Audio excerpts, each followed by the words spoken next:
Hi, my name is Amelia, and my dad works in a restaurant in New York as an executive chef.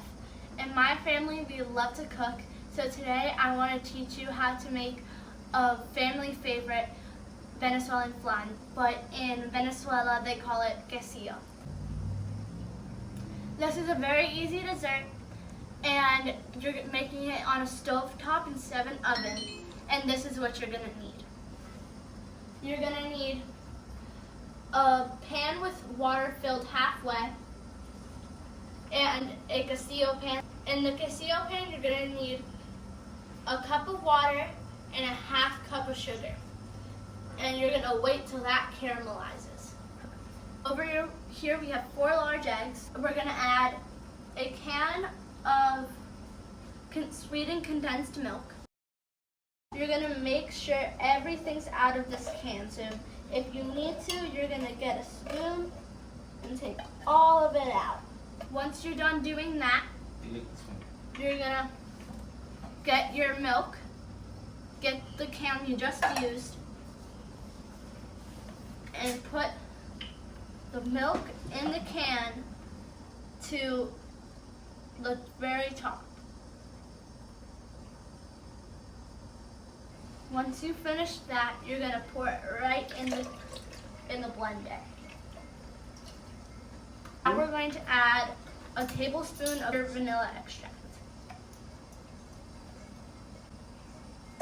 So now we're going to put the top on the blender and then mix it until everything's well combined. Now we're going to wait for our caramel to be ready, and once it's ready, we're going to get this and pour it into the pan. Now that it's turning brown, you need an adult to help you, so today I brought in my dad to help me. When it's brown enough, you remove it from the heat and set it aside. Make sure you have an adult, and make sure you also bring the caramel to the sides of the pan before you put the quesillo mix inside. Okay, so now we have the caramel coated on the sides of the pan. We are going to stir the mix on low for around 2 seconds.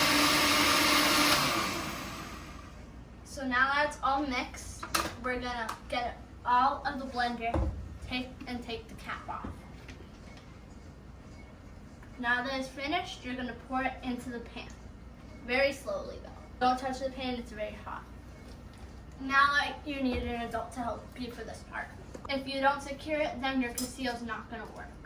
It's going to spill in the pot while it's cooking, and you're not going to have a good quesillo. You're going to have to throw it out pretty much. Now we're going to put it in the pan. Now you're going to put it in the pan, covered, and cook that for 20 minutes. Once the water comes to a boil, you're going to set a timer for 20 minutes. After those 20 minutes, you are going to take the pan off the heat, and once it's cooled a little bit so you don't burn yourself, you're going to pour the excess water into the sink, and you're going to let the quesillo cool to room temperature. Once it's cooled to room temperature, you're going to put it in the fridge for 4 hours so you can serve it cold. Okay, so now that our alarm went off, we are going to go over here. We're going to uncover the pan first. With the help of an adult, we are going to bring the pan with the water, and we are going to drain it out in the sink and let our quesillo rest until it's ready to be put in the fridge for 4 hours. In the meantime, you can go on TikTok, go on Instagram, go on Snapchat, go whatever social media you want. Go through Pinterest, doesn't matter, and just wait till your quesillo's ready. We'll show you what it looks like tomorrow. She's always rehearsing her TikToks.